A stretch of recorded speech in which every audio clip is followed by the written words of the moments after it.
Hey, how you doing? My name is Chris. Welcome to my shop. And welcome to my scrap wood pile that has yet to go away.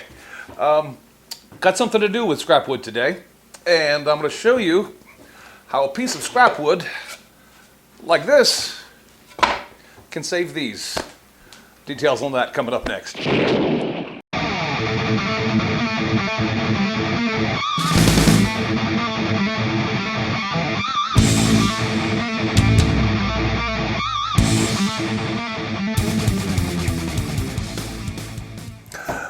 All right, you're probably wondering why I said this piece of crappy old cut-off scrap wood could save these. It can save more than these, and it could save this and a lot more.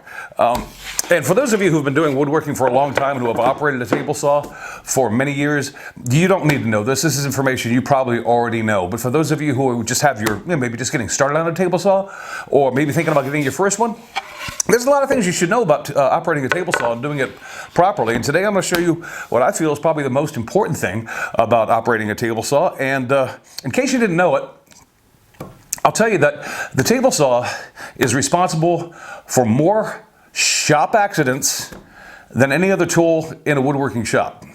This beast right here can hurt you, and it can hurt you bad. And it does so to a lot of people every year because they don't operate it correctly. I'm not saying that to scare you, because honestly, if you're going to get into woodworking, you shouldn't be scared of any tool you use. Understand there's a big difference between being scared and respect. As I was thinking about doing what I could do with this scrap wood, I said, you know what I could do? The best thing I could do is to show some people who maybe are just getting started on using a table saw what a piece of scrap wood that you ordinarily might just throw away can be used to save your hand, your fingers, and maybe even your face, depending on how we do it. And what I'm talking about are push sticks. It's it's the most rudimentary tool that you will use on a table saw that you'll ever come across, but it is vitally important that you have something you feel comfortable with to operate this beast and to operate it correctly so that you don't get hurt. So I tell you what, let me quickly show you how I make what I use for a table saw, and then we can come back here and briefly discuss some of the options that are out there for you to make or buy for yourself. So let's go.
So there you go.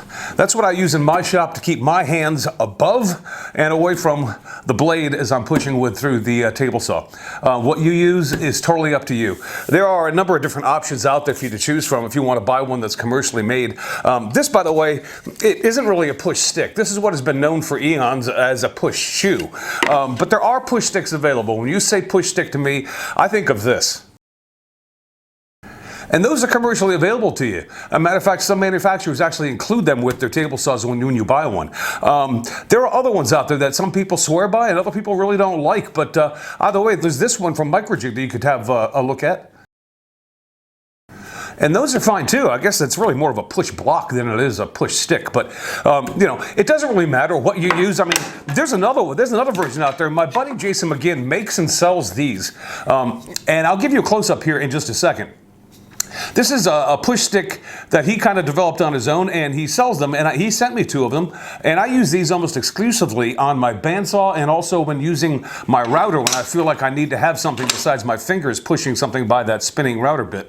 And these things, I swear by them. I'm telling you, for me personally, for a bandsaw use and router table use, these things are great.